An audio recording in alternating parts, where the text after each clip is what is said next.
Sokoneza kwa makina a intaneti kukonza maphunziro othandizira kukweza bizinesi za nyumba zofalitsa mauthenga. We shall continue with our final session for this afternoon. In true NMT tradition, our program takes a creative turn. We hope to bring you the actual experience of a live podcast recording titled The Resurgence of Voice, Viva Podcasting. Podcasting as a relatively new format it is a relatively new format for citizens to access news and listen to topics they find relatable. According to Reuters, young people particularly like podcasts. I don't know, we're still from the audience in the crowd. One of the three main reasons that's outlined by Reuters, it's because it's convenient. You have choice of what to listen to and the inclusion as well. The Namibia Media Trust has been using the podcast format for several years for their Free Speak podcast on all things media, particularly in the Namibian context. The NMT's iSPEAK podcast is designed for a pan-African audience. So what is podcasting? How does it differ from radio? What are the pros and cons of podcasting? What are the views of young Namibian podcasters and those listening to podcasts? All will be revealed in this upcoming live podcast recording. All of it will be revealed of the NMT's iSPEAK podcast.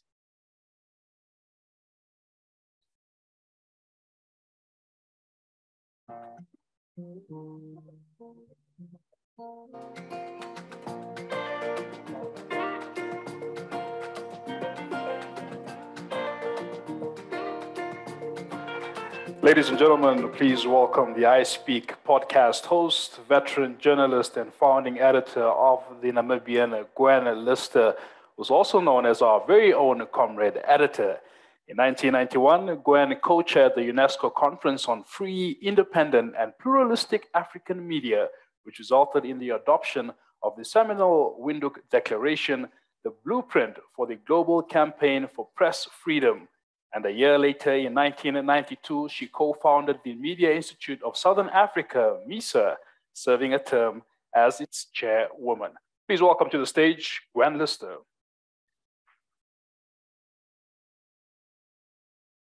Thank you very much, and a very warm welcome and good afternoon to everybody here present in person and everybody online. Thanks for listening in. Always a pleasure to have you here, Ms. Lister. Also joining Ms. Lister on the panel today is Professor Frans Creer, who is the head of the Wits University's Department of Journalism and also the founding director of Wits Radio Academy. The Academy is a center of training, research, and public engagement in the field of radio. The Academy further aims to make a special contribution to the development of radio in South Africa and beyond, with a particular focus on community radio. Please welcome Professor Frans Creer. Namibian podcaster Emily Kandanga is the creator of Empower by EMS, a podcast designed to empower the collective to live out their highest potential through the power of inner work, movement, nutrition, and manifestation. Emily believes in releasing limiting beliefs, training smarter and not harder, and manifesting your impossible dreams. Please welcome Emily Kandanga. And last but certainly not least, Professor Guy Berger is the former director for freedom of expression and media development at UNESCO, where he spearheaded its global work on press freedom, safety of journalists, internet freedom, media pluralism and independence, gender and media, media and information literacy, and journalism education. Before that, Professor Berger headed up the School of Journalism and Media Studies at Rhodes University, Grahamstown, South Africa, from 1994 till 2010. Please welcome to the stage, Professor Guy Berger. We now hand over to our host for this session, Gwen Lister. So, thank you very much for taking most of the words right out of my mouth.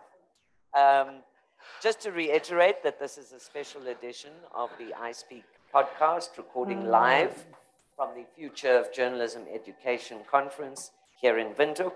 And as I say, we welcome everybody who's here in person. Our numbers have dwindled somewhat after lunch, but we have a stalwart crew here still and a lot of people online. So welcome to you all. And let's dive straight into this topic that we're looking at today, which is the resurgence of voice, Viva podcasting.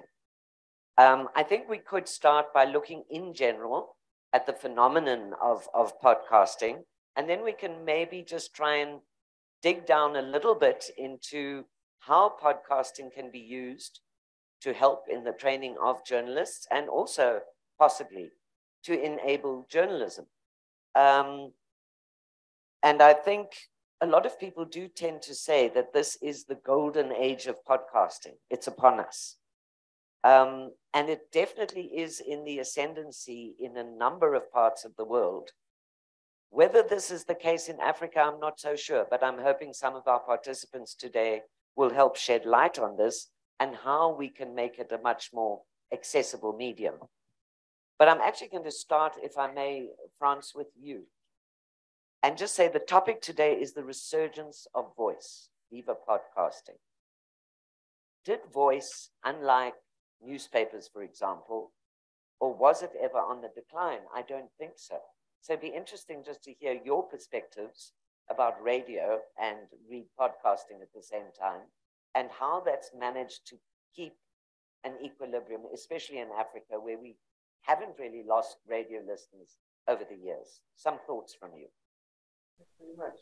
And yeah, thanks again for the topic. So, I mean, there has been a slight decline in radio audiences in many countries. Right. It's slight. It's dwarfed by the decline in newspaper audiences. But, you know, in some Nordic countries and also South Africa, the kind of percentage of listenership is, you know, slightly down, also kind of is dropping a little bit. I mean, it's off a very high base. You know, you're talking about the penetration of a medium that hovers around 95%. So if you're dropping from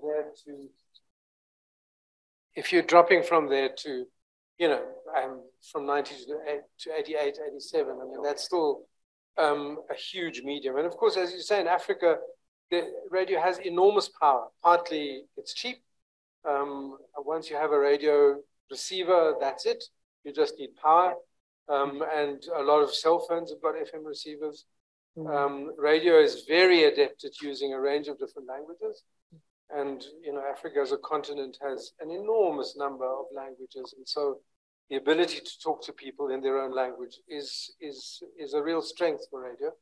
I mean, of course, you can print in different languages, and you can have TV in all the languages and so on and so forth. But it is particularly easy on radio. And of course, language is not just language. Language is identity. And so for good and sometimes for ill, you know, it really affirms people's identity, sometimes cultural, sometimes age-related, sometimes subcultural, and so on. But yes, I think the thing that bridges into podcasting is that the spoken word has enormous power in and of itself. You know, if you think about listening to somebody, their voice carries a whole layers and layers of meaning that are not there in print. Accent, intonation, tells you about class, about background, about all sorts of things. So, you know, all of that is very powerful, and that I think, you know, has carried into podcasting. I think the additional element that podcasting brings to the table is that is on demand. You can listen to an entire piece that interests you, whenever it suits you. And wherever it suits you. Yep. I think one of the other reasons why audio in general is pardon me, powerful. Professor. Sorry to interrupt. Just want to announce to the panelists and hosts to please ensure that you speak directly into the mic for the sake of our online audience. Thank you so much. You may continue, yeah. Okay. I hope I'm audible. Yes? Okay. I was saying that the other reason why radio and audio have such power is that they fit into our lives in different ways. You can listen while you're doing something else. I mean, people always assume that the big radio listenership is in cars. It actually isn't. I mean, there is a big listenership in cars, but it's not the dominant place where people listen. But people listen while they're cooking and while they're doing various other things. And so there is a niche there that no other medium really fills. And I like the formulation, just finally, I like the formulation of the focus on voice, because voice also suggests the ability to speak in a wider sense. And I think, the extent to which radio people and podcasters can make use of that opportunity to bring the voices of otherwise not sufficiently heard groups, I think that would be great. But I think those are some of the considerations. That's great, Franz, because I was just thinking, radio, both are audio, obviously, and they're not mutually exclusive. I mean, certainly radio can use podcasts and so on. But you just recently come from the WITS radio school. Is there any kind of talk about podcasting, or is there kind of distance? Is it incorporated in any way into the program there? I mean, there's a lot of discussion. I mean, I'm no longer head of the Radio Academy at WITS, but there's a lot of discussion about how to incorporate it into existing courses, as well as do particular offerings for people who are interested in podcasts. I mean, traditionally, I think, this is an impression that I have, but it seems that quite often people go into podcasting who are not traditionally media people necessarily. They don't come from journalism. I mean, some do, of course. But in a sense, you've got to craft something that appeals outside of the traditional audience. Absolutely. For courses of that kind. Yeah. And I was just thinking, I mean, podcasting, looking at it in the African context, why it hasn't taken off perhaps as much as it has, say, in the UK, where I gather listenership is really on the increase of podcasts, is to, and I think we'll explore that a bit later, where do people find these podcasts? So I'll look at that with some of our other guests later. But I first want to turn to Emily, who's a young Namibian podcaster, which is something of a rarity in itself, I think. And Emily, you've got your own podcast. Correct. Empower by Ems, which is on Spotify. And Apple Spotify Podcasts. and Apple Podcasts. And Spotify has been a bit spotty here in Namibia. So I'd be interested to hear from you, first of all, just how you got into podcasting, to talk to other young people about that journey. And then maybe to tell us, because we're interested in how you got onto the Spotify platform, because I think that's something we haven't managed to do yet with our own podcasts. So Emily, if you would, share with us a little bit about what attracted you to this voice thing. Thank you so much for the platform and for having me. I had always been listening to podcasts. It was my favorite way to learn. I was saying through other people's stories, that was really what attracted me, is getting to listen to other people's renditions and the lessons they've learned, and really taking those lessons and putting them into my own life so that I'm really not doing or making the same mistakes that other people are doing. So it was really from a need and a want to learn. And then I realized through my own learning journey that I had a lot of lessons too that I wanted to relay and share with people who were like me, and Namibian mostly. Most importantly, I realized that gap was just really, really big. And I was interested, and when I want something or I'm looking for it, I tend to find it. So I actually just started researching, and I realized that Spotify has the platform Anchor, Anchor FM, which is available in Namibia. You can just type into Google Anchor FM and you'll be able to open an account, completely free. Link it up to your Google, link it up to your Facebook, whatever you'd like. And then you can start creating your podcast in that platform. And Anchor has an app. So it's essentially, I was first just recording my podcast through the Anchor app. I just hooked up a mic to my phone and like held it really close. Wow. and just recorded it that way. Yeah, I just really started enjoying it. People started listening, and the feedback that I was getting was so encouraging, so motivating. And I was like, okay, I'm gonna keep doing it. And it's grown to a point where now I've invested in podcasting equipment, and the quality and the sound, everything has improved. So that's really cool to be able to see that growth and to give people a better listening experience, because I'm all about that too. When I'm listening to podcasts, I'm like, the sound, like, so I'm really glad that I'm able to deliver the service in that way now. But yeah, it's Anchor FM. And Emily, share with us a little bit, because I'm sure most young people are curious today, with jobs and entrepreneurial things happening. Is it viable for you? Do you make money from your podcasting? Not at the moment, but I just listening into the previous session, I was like, oh my goodness, I'm not monetizing my podcast yet, but it hasn't been a thought, because I'm really so intent on growing listenership and being consistent, because I put an episode out weekly. So I'm more focused on the content creating, the planning, all that stuff that goes into it. And then I want to look for people to sponsor me, or ads, or whatever it is.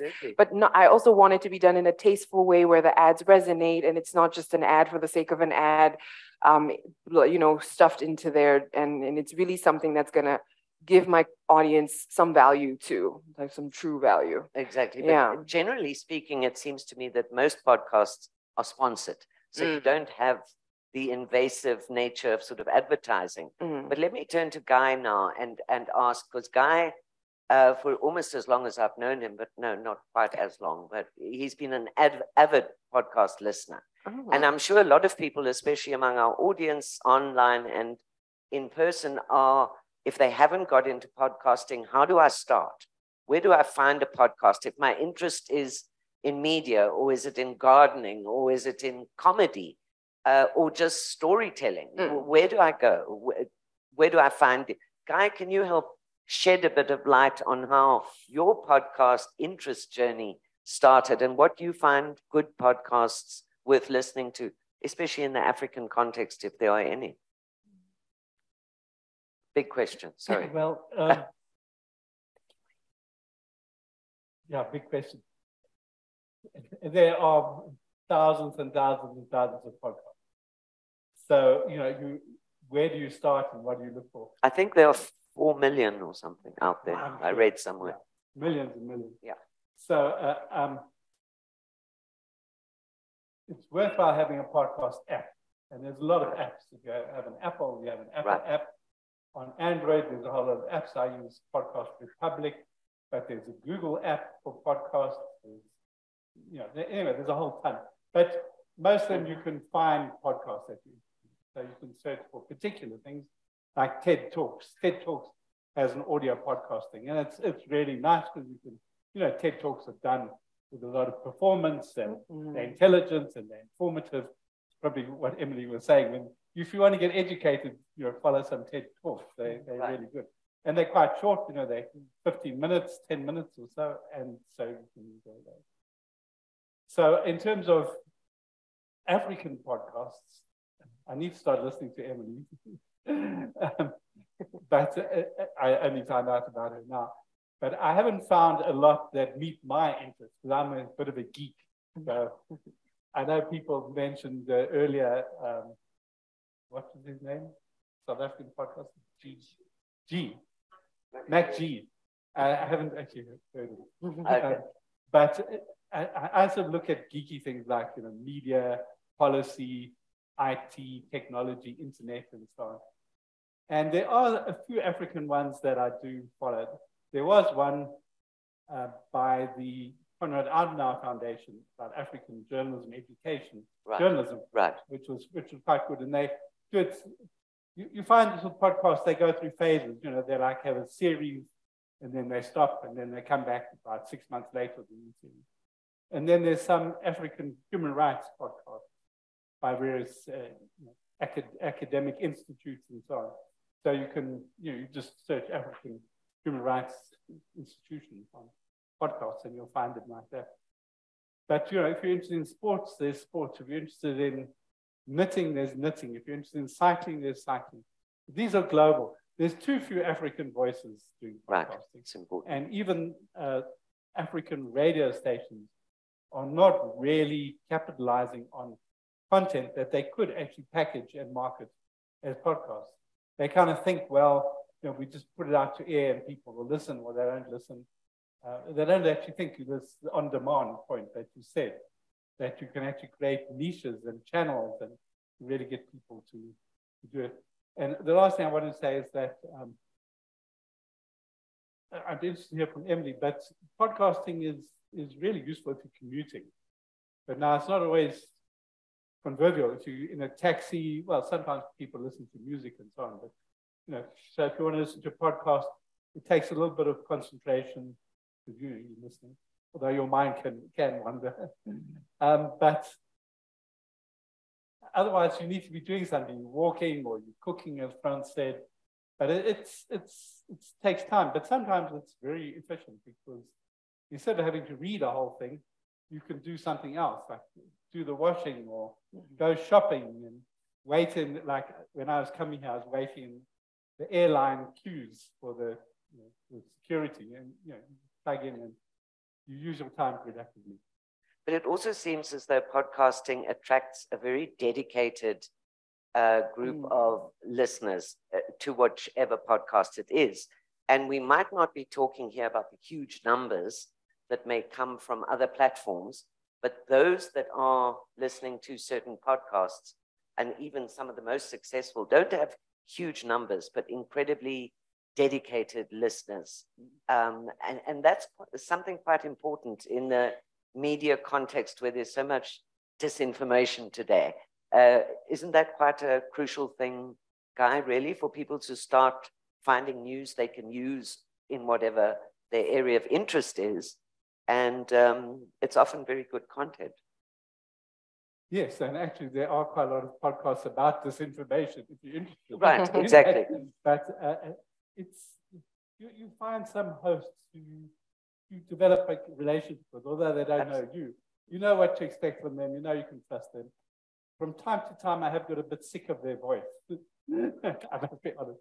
But there's some who are very feisty. There's a woman called Kara, K-A-R-A, Swisher, who's an American tech journalist, and she gives Elon Musk and others real help.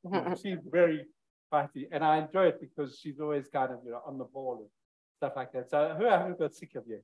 But others, you go through waves. And so you need to have a podcast app that can update your podcast so you can see what's new.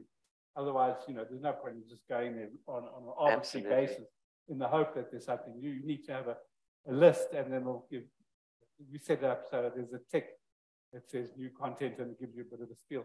But I will say something, if you're going to do a podcast, make sure that your short introduction is informative. So one of the podcasts that I subscribe to is called Democracy Now!, which is a sort of a American kind of radical sort of news thing. And the only information I get in the podcasting is Democracy Now!, the headline, the name of the show. They don't say what's on it, if they're interviewing Noam Chomsky or whatever. You've actually then got to waste time and go and listen and say, okay, well, this is too American, it's really not for me, or this is of global interest. So make sure that the metadata that you have for your podcast is really informative and it's going to, people, if they see it in their list of podcasts, and think, wow, this is worth it. I'm interested in the aspect of affordability, and Emily spoke briefly to that as well. It's not a huge cost to set yourself up to do podcasting, but also viability. So we'll get back to that, but I want to, if I may, Peter, may I spring a question on you? Peter himself, I know, is an avid listener, and I can't remember the name, of a German news-based podcast. And because I'd also like to look at whether podcasting can help in any way in the innovation and sustainability of traditional media going forward, whether they could use that much in the same way as they do radio and packaged news.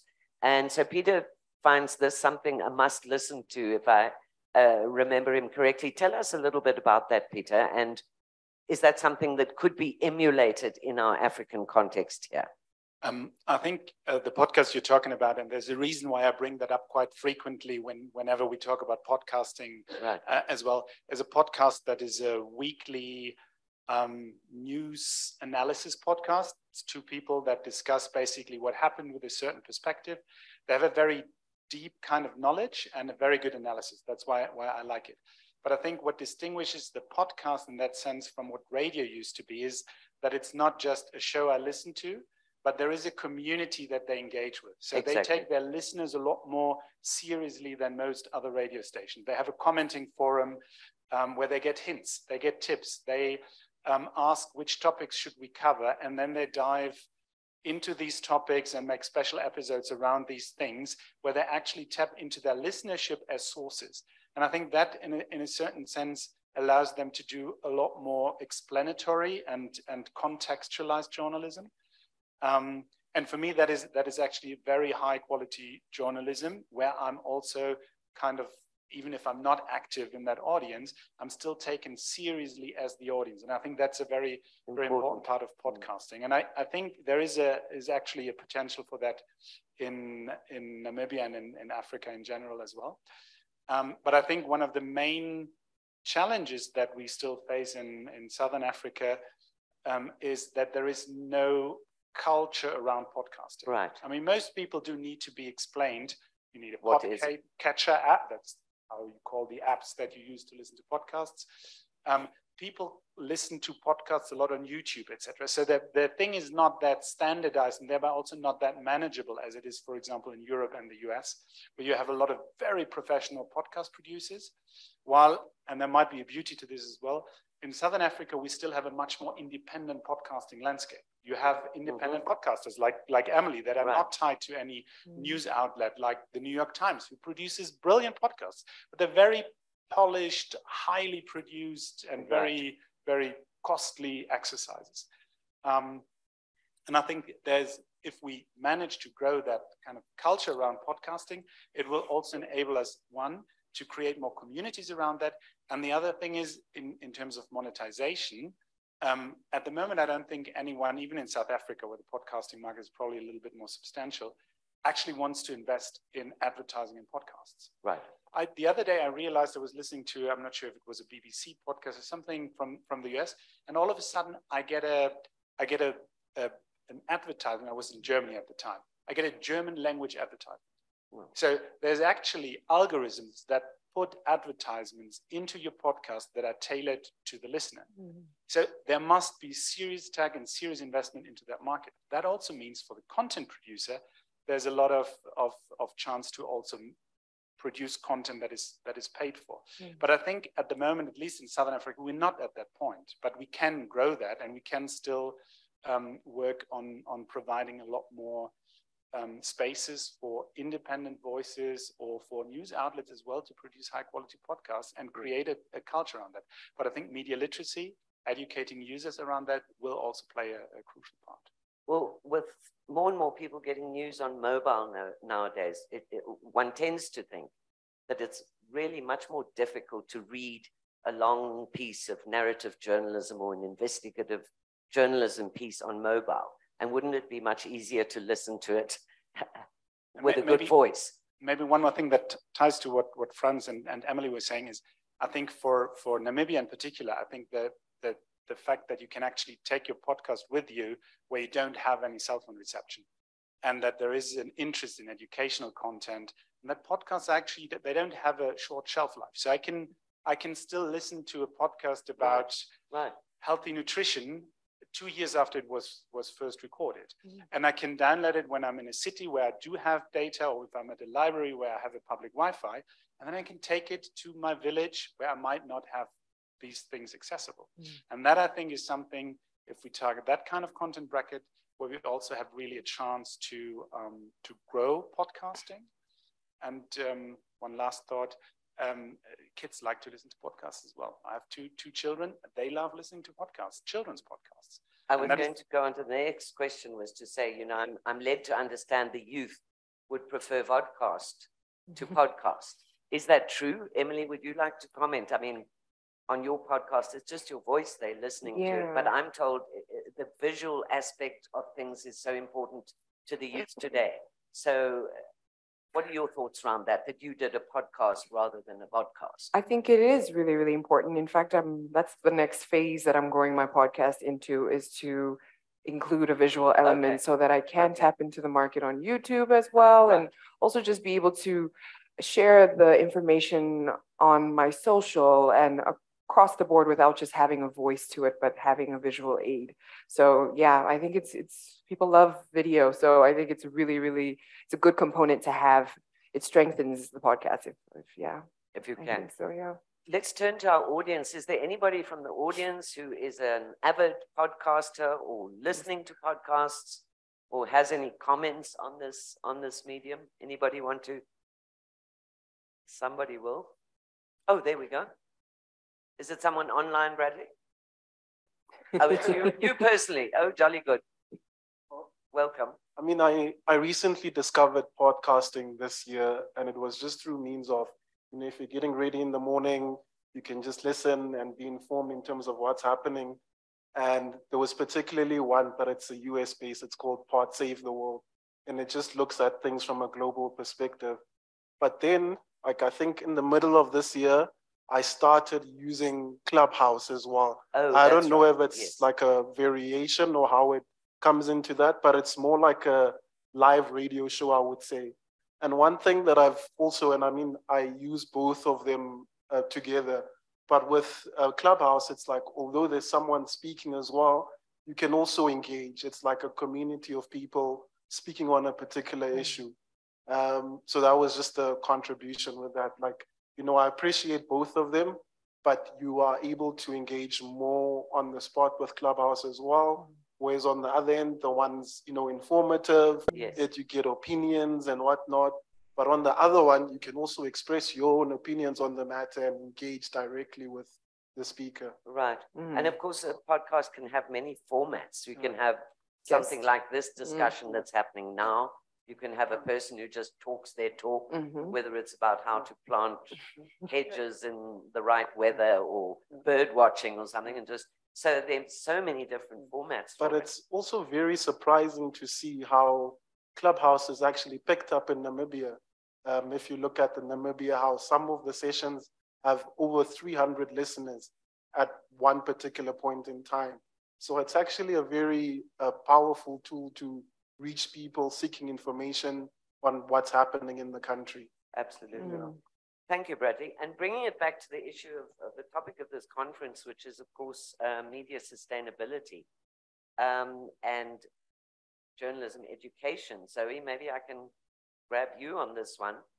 And obviously the NMT, it was said in the introduction, puts out the Free Speak podcast, and you also host the iSPEAK podcast, which is this one. Do you see it as also playing a positive role in journalism education? The reason I'm asking this is because being engaged in workshops and training of journalists, and I'm sure France and Guy also aware of this, that often you get a commitment of a certain number of people to come to the workshop, and then the newspaper or the radio station calls them out for other business and they miss a session, and it all kind of gets very fragmented. Is there a niche in there somewhere for journalism education, for like a package on the basics of journalism in podcast format that would be then more accessible to the journalists when they can access it rather than when they're on deadline or something else? Is there a market for that? Very definitely. Remember when we did our skills needs assessment, an important issue was looking at formats for journalism training. And I think podcasting is one of the formats that one could use. I mean, this setup today, I think it's very educational, it's very informative. And if there was a module on podcasting, I'd rather listen to what you have to say as opposed to going and reading a chapter on podcasting. There is a lot that can be, discovered through this. one of the things that I don't think that you've touched on specifically are the different formats. You know, podcasting is not an homogeneous thing. It's so diverse. And there are so many formats. I mean, the very first podcast, the strangest thing, the very first podcast I listened to was about the Anglo-Boer War. And I just came across it by chance. And I loved it so much because of the content and the storytelling format. Because I like stories, you know. And, you know, even how sound was being used, but really good storytelling. And then, yes, I mean, most of the podcasts I listen to are educational. Weber Wenzel, for example, the law firm, has a podcast that I'm very keen on. And it's about media policy because that's something that interests me. So, I mean, I'm just doing some advertising here for a second.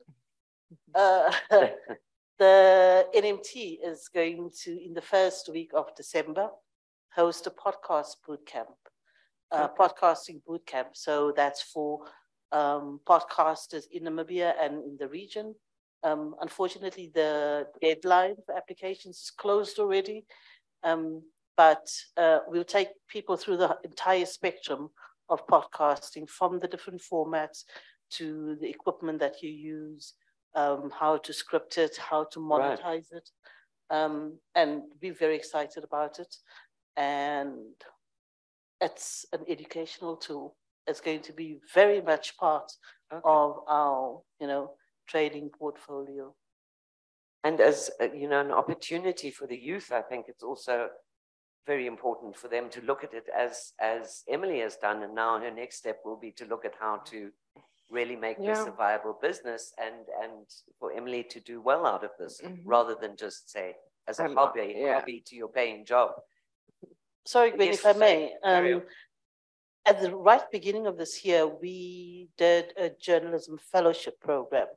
And that was for young people, not necessarily journalists, who wanted to use media to develop a particular idea for advocacy, for entrepreneurial purposes, whatever. And podcasting was one of the formats that they most used or proposed by them. And that is what then led us to this idea of having a focused training intervention on podcasting. Okay. Yeah. I'm interested also how many people really listen, of the young people, to your podcast, and how can we develop it among young people to get an interest. I think Guy's point is quite important. Where are the African podcasters? Yeah. Who making an impression in whatever area they are podcasting? Emily, what is your research tell you in that regard? Yeah, because I do look at my analytics quite a lot, and that's one of the nice things about these apps. Peter used a very fancy word for the apps, but I've seen that, it's good to see that a large number of the listenership comes from Namibia on my podcast, which is really cool to see. And then it spreads out a bit more globally, but very largely Namibia. And on average, I have about 26 listeners per episode right now, which I think is, I think what I've seen is that because I'm so quick with the content, most of the views and the downloads come later, once people have caught up to where I am in the content. So it's like a thing of, oh no, I haven't listened to that other episode, so I'm not going to listen to this week's. I'm going to first listen to last week's. And so it takes a while for everything to sort of aggregate and for you to really know what it is in an instance. But yeah, on average, that's the number that Spotify gives me. Frans. What is so interesting listening to all of you and the experiences that you're recounting is how similar this is to other early stages. You know, the first broadcasters, the first South African broadcast was almost exactly 100 years ago. Those first broadcasters were hobbyists. They were experimenting. They were experimenting with form, with money, it wasn't a full-time job. And then, over time, things kind of settled into a pattern and people, and of course, the rest is history. But it is so interesting to see how that is happening with podcasting right now. Exactly. In terms of forms as well. You raised the question of forms. I mean, narrative is one form. I was at the Investigative Journalism Conference just the other day, and there was a panel of podcasters who were saying, it's got to be narrative, got to be narrative. And you understand for an investigative project of that kind, that is what lends itself to it. But there are so many other interesting things. I mean, I came across a podcast I haven't yet listened to, but it's called My Dad Wrote a Porno. And it's apparently three people, reading out sections of one of their father's very badly written pornography and having it and laughing at it. And it is enormously popular. I haven't listened to it. But it's a very different format. Yeah. So there's comedy, there's there's 101 things. And it is what makes this so exciting at the moment, to watch all of this develop and to, we don't know where it's going to end up exactly. And I think the issue of choice is so important, France, isn't it? That you can actually choose what you want to listen to, because in a sense, radio is there and it remains hugely powerful, but you're not choosing. If your program is at 9 in the morning, you're doing something else, you miss it. And whereas podcasting, you can always go back to, you can pause it, you can. So I think it's a medium that one can really get excited about and would like to see the youth getting excited about and exploring from, and be fascinated to hear Emily's journey going forward as to how, when you look at the issues of sustainability and viability and doing this as a lifetime choice, how you progress, and I'm sure other young people would love to hear those stories too. Yeah, I'm really excited to continue growing the platform and to get more of us talking about the things that I started my podcast just because it was a topic that I like to talk about. And I'm sure that's what a lot of podcasts are born from. It's somebody wanting to just share their own unique experience. And there are a lot of unique Namibian stories that can be told through podcasting. I think a thing that's also really cool is the digitalization of education in that way, and legit creating full programs that people can listen to on a podcast. That is so cool. I think that is like my favorite thing that I've heard today. Yeah. I would be interested to find out whether anybody's moved into Twitter Spaces. I mean, that's not a podcast, but it's a related similar, channel. Guy, have you ever done No, I have done Twitter Spaces, but I must say I find it very transient. Yes. It's very hard I've never been to go and revisit Twitter Spaces. I suppose a bit like Clubhouse. Yeah, it's gone, exactly. And I don't think they can record it, or I suppose there's always ways to do so, but you can't revisit it most of the time. Sorry, those are horrible. These are the perils of podcasting. The nice thing is you can edit that out. Is it? I don't know. Oh. Well, I just wanted to make another point. It's very good that you can edit it out, but ideally you want to have it set up so you don't have to. Exactly. But my main point is that you can be in a taxi, you can be in a classroom, you can be at a party, you can talk to people. Some are more interesting than others, quite a lot of boring. When you're in the podcast, you can't just get onto and do it. You really have to prepare. I mean, it's very competitive, and you've got to keep it interesting. And so, if you don't research and figure out how you're going to de facto script it, even if not in detail. No, that does not sound good. Maybe Emily can tell us how. It's like cooking, isn't it? You have to put a lot of work into cooking, but then the meal is eaten very quickly. Right. Well, for me, I flow off it really differently, I'm sure, from what other people would be doing with their podcast. It's very intuitive. It's something that when I'm feeling like, this is a topic that I feel like people really need to hear about right now, or something that inspires me, then I'll hop on and I'll record an episode. And that has actually led to me having quite a few episodes, like sort of in a backlog that I'm like, okay, I kind of see and put out as I see it, but it's really different from me. And I think that's what's so cool about it being a professional medium for journalism, and the other aspect of it just being an information, sharing platform for people to just share their experiences and for people to learn from each other, because that's definitely more of my angle.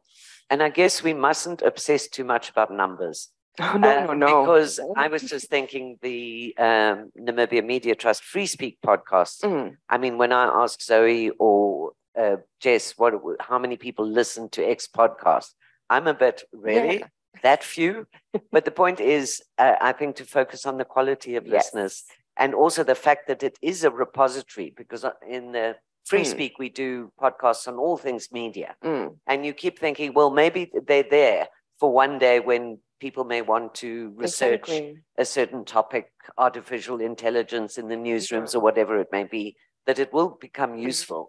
And it's not really here today and gone tomorrow. Exactly. The shelf life is pretty much forever.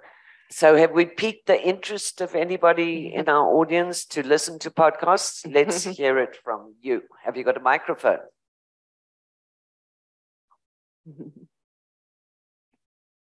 Right there, Zoe. Oh, sorry. Bradley's got it.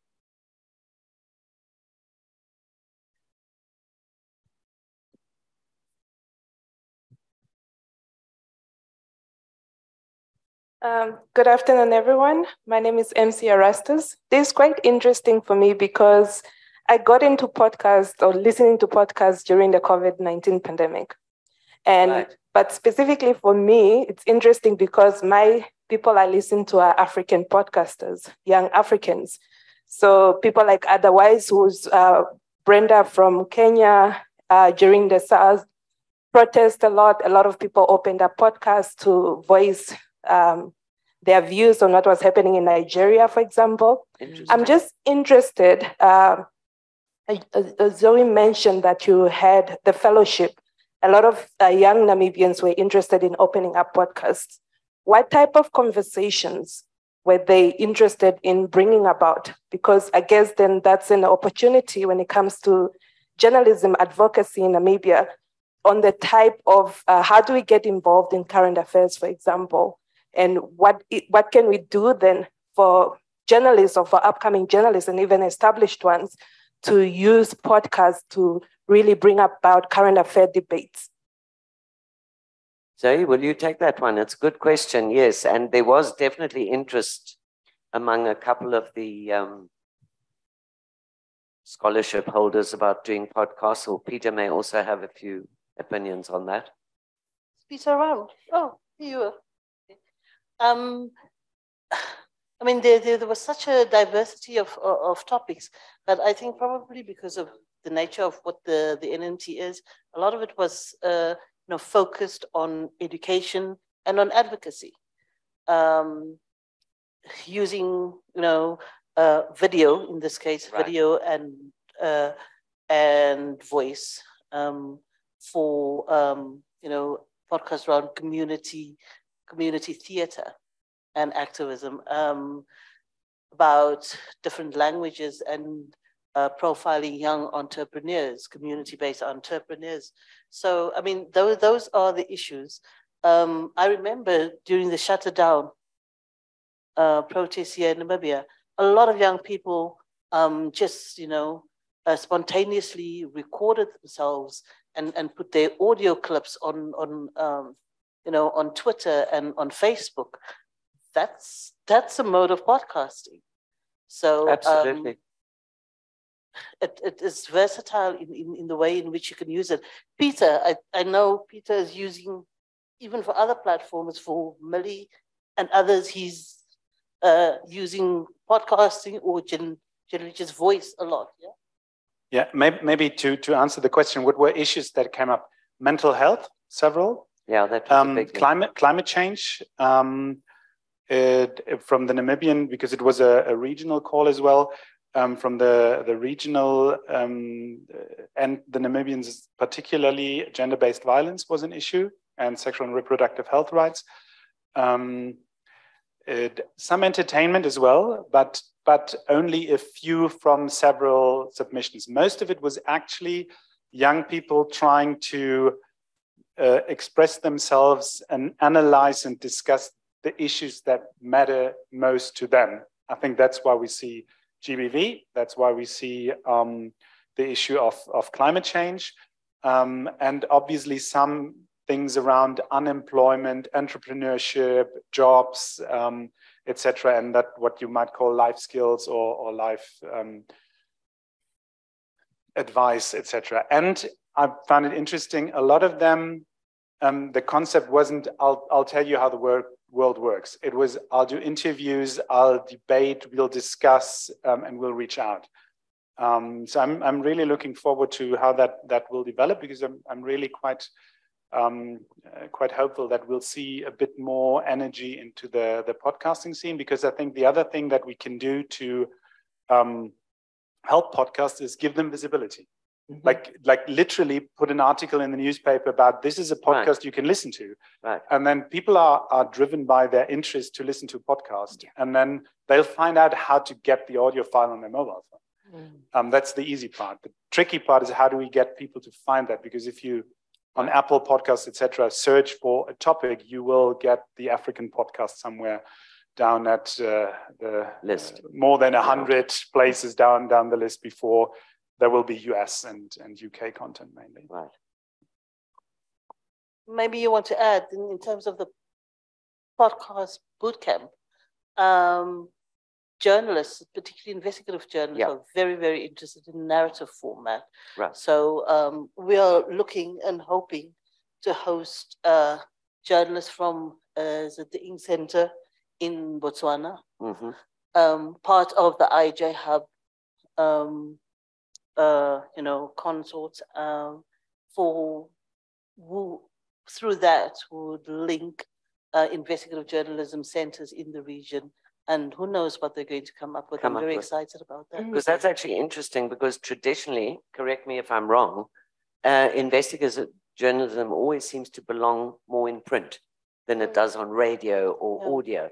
And so that sounds like that could be a very interesting transition, making a lot of news. And here we look at access to information, the importance of accessing good information, where people might be much more prepared to listen to a long investigative piece than to actually read it in the newspapers. I think there is definitely potential there. I gather we have a question or a comment online. Can whoever it is just identify themselves and go ahead? Yes, Madam Lister, the question to the panel is, given the opportunities of podcasting for inclusiveness and making people's voices heard and distributed, how do you assess the potentials for local language podcasting? Is the question clear? It is, I think, for everybody here. Why don't we take it one at a time? Thank you for that. Frans, do you want, you touched it already, but... Well, there's absolutely no reason why podcasts couldn't be recorded in any language at all. Right. I mean, if the producer speaks the language, if the listeners are going to listen in the language, by all means. I don't think language, should hold it back in any way. Work really well, I think. Exactly. Emily, you chose English. Yeah, I did choose English. Maybe. Just because my Oshihero is not that great, but and also it depends on your audience and your that's true too. I'm talking about many different things: health, physical fitness, nutrition, mindset. So I do also want to be able to speak to anybody. But you're absolutely right. There's no reason not to, and I think it would be even more of a authentic piece to listen to for and make people. Podcasting more accessible, maybe if it was in some of the vernaculars. Guy, did you listen to French podcasts when you were in Paris? You did? I still do. And helps you learn the language as well. Does. But I would just say that this is partially related to this, but it's a general thing that it's fantastic that there's a lot of individuals like Emily doing their show, but if you get sick, or if you get really busy with other things, how sustainable is it, let alone even the money side? And especially if you're doing languages, why not partner with some museum or even governmental department or NGO that has an interest in it? And then it becomes more sustainable because they can use their institutional capacity to market, to find alternatives for you if you're too busy. Like, it's just... Don't try and do this as an individual, because it's very hard to put Right. the time in to sustain it. Right. You know, if you can find a partner, then I think maybe they can. Of course, any partnership that you have, it means you're no longer free agents. Okay? Right. You've got to find common ground, and you've got to. If you do something with, I don't know, a health NGO, then you'll be start doing health-related content. That's fine if that interests you. Right. But it means you're not going to go and do political content in the same thing. But nevertheless, it gives you a basis that I think is going to give you a more viable future as a podcaster.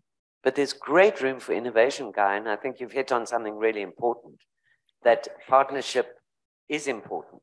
You know, somebody who writes opinion pieces for the newspaper could say, I'll give it to you in audio form, and you put it on your website or whatever, and there might be small payments. I think there are lots of opportunities for creativity, innovation, and basically all you need is a fairly decent voice. Yes, I think, and because some planning. if you speak indistinctly, or, you know, I think that's going to be what really sells your podcast apart from the content.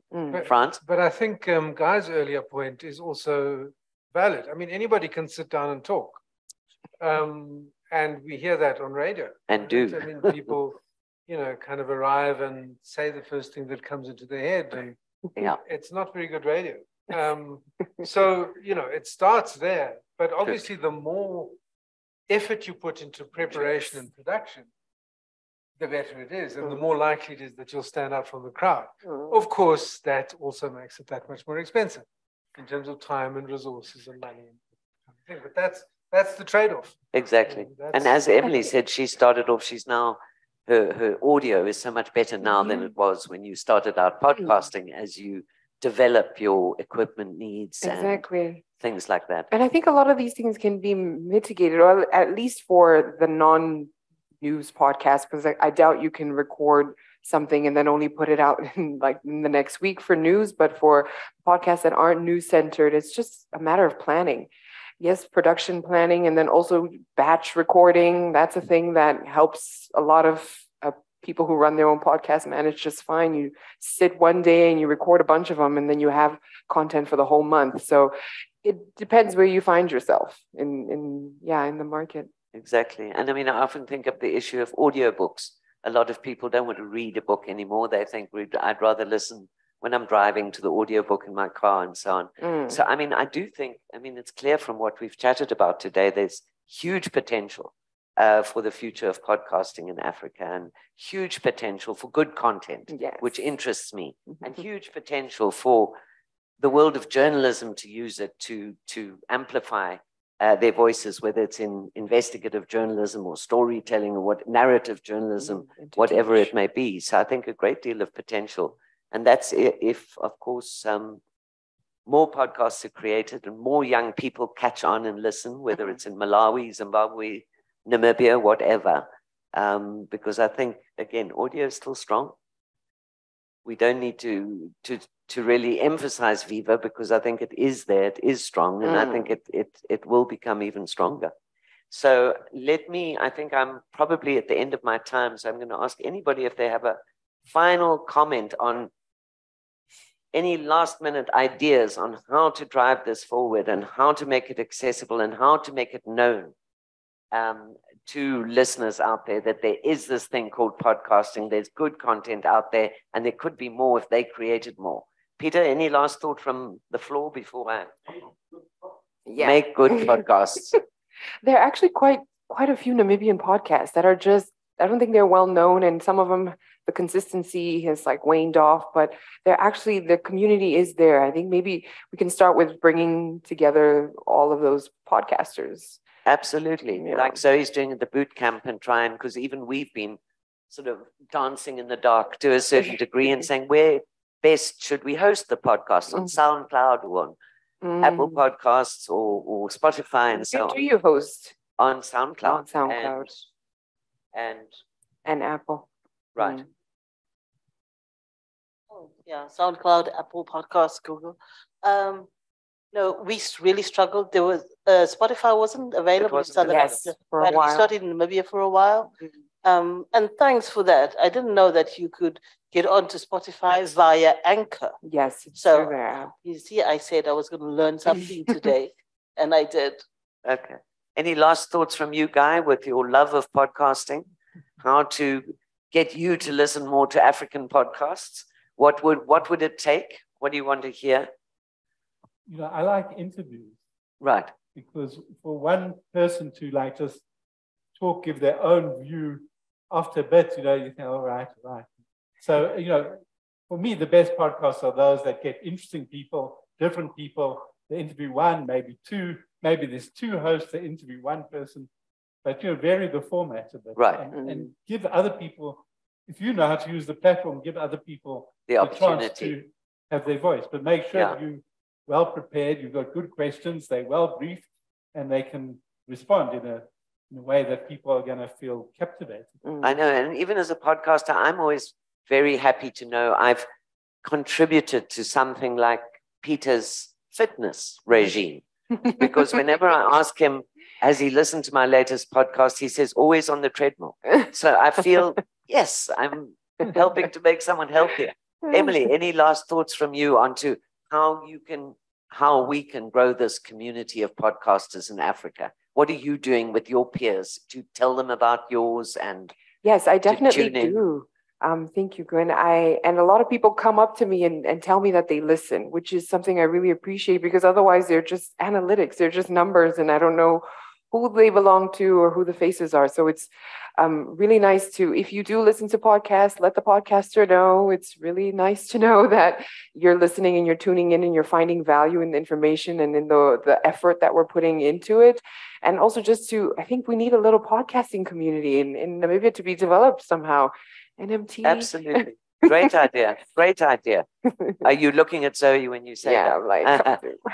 And lastly, France, you know, you've been so involved in journalism education. Last thoughts on whether podcasting is a format that could work in that journalistic education framework? Well, I mean, our career entry students do podcasts. Right. It's podcast is called We Should Be Writing. Okay. I'm not quite sure where the title comes from, but there it is. Podcast as a vehicle for teaching. I mean, I suppose that's something that one could think about. Mm-hmm. I mean, I just also wanted to say that I think it's worth giving some thought to how people are listening. I mean, you make that point, right? And where and who. It is still, I think, quite a sort of middle class occupation, mm-hmm. And I suppose the question would be, how does one reach beyond that? Right. I think we are probably right on time to wrap up this session. Bradley, do you want to do the honors? Because I think if there's nothing else, I'd just maybe close by thanking everybody. I hope we've got some really committed podcast listeners coming up. Emily, are you listening or are you going to? Lexa, also great stuff. So I think definitely this is a conversation that NMT and Peter and them are taking forward with the boot camp, and that's good news. So Emily, keep in touch with them as well, and maybe we can get that podcast group going, not only in Namibia, but make it a Southern Africa. Let's think bigger and grow this medium, because there's such potential for good content and good access for people out there, and in indigenous languages would be great as well. So thank you very much, everybody, for listening in and participating, and that's over and out from me. Damn it, awesome. You know, that brings us to the end of today's proceedings. I think it's actually a very refreshing way to end off the day. So just thank you to, you know, throughout the day, all of the moderators, the panelists, as well as the in-person audience and our virtual audience as well. I think for everyone, it's been a really educational program. But don't forget, there's still 2 more days to go. So please make sure to follow tomorrow's session, which will be an in-person session in Bulawayo, Zimbabwe, but I'm sure they will be streaming it as well. And then on Thursday, there's going to be the session or proceedings with MISA Malawi. Kusokoneza kwa makina a intaneti, kukonza maphunziro othandizira kukweza bizinesi za nyumba zofalitsa mauthenga.